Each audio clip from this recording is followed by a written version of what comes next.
Hurry, but don't rush. That's a quote from John Wooden, the 10-time NCAA basketball champion coach of UCLA. Once I read that quote from Mr. Wooden, it had me do some thinking. Hurry, but don't rush. With these kids in our back, it makes me think that we in the African American community, we must hurry, but we don't need to rush. We need to hurry up and find out a way to change the trajectory of many of these kids' future. But we don't need to make rush decisions. We don't need to make decisions based upon emotions and fears, but we need to hurry and make some decisions based on sound economics and sound principles of family unity. You know, Coach Wooden is a great example of what one man, a superior coach, can do. It wasn't that UCLA had so many better athletes than everybody else. They had great players, but a lot of other teams had great players too. But what UCLA had was a superior coach. I follow sports, so this blog is going to do a few sports analogies. You take the San Francisco 49ers with Coach Jim Harbaugh.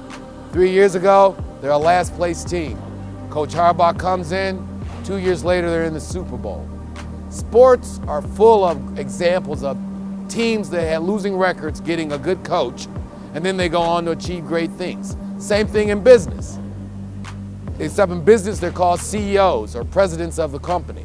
Many companies have been losing money for year after year after year until finally they find the right CEO to come lead them. And all of a sudden that company becomes a very profitable entity.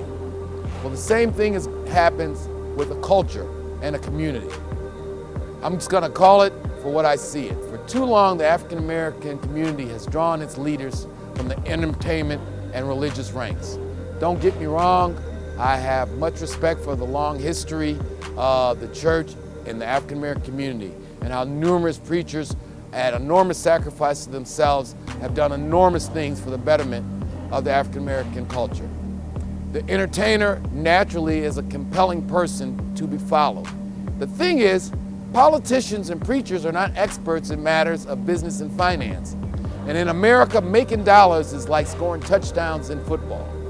So that means in football, you want a coach who is fully versed in scoring touchdowns and all the different strategies you can use to score. Well, same thing in life. In America, it's about money. So our coaches have to be people who have expertise in how finance and capitalism and entrepreneurship work. We can't have our preachers, and all due respect to Mr. Sharpton, Mr. Jackson, Mr. Michael, Eric Dyson, and all of the other illustrious preachers who are our so-called leaders. But the fact is, these people don't have a payroll. They don't create entities. They have not taken ideas and turned them into capitalist ventures. So why don't we go to people like Lynn Burnett at Uptown Vibe magazine, Quentin Primos, the real estate developer, Bob Johnson, founder of BET and America's first African-American billionaire. Why are these not the voices that we go to when we want to answer questions like high black unemployment rate, the devastation that's going on in so many African-American cities in the urban areas with no job opportunities? Why are there no job opportunities? Because African Americans aren't creating jobs to employ themselves. So it is what it is, ladies and gentlemen. We gotta hurry, but we don't need to rush. These kids in back of us are counting on us.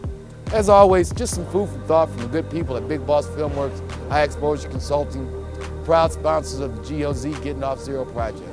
Peace.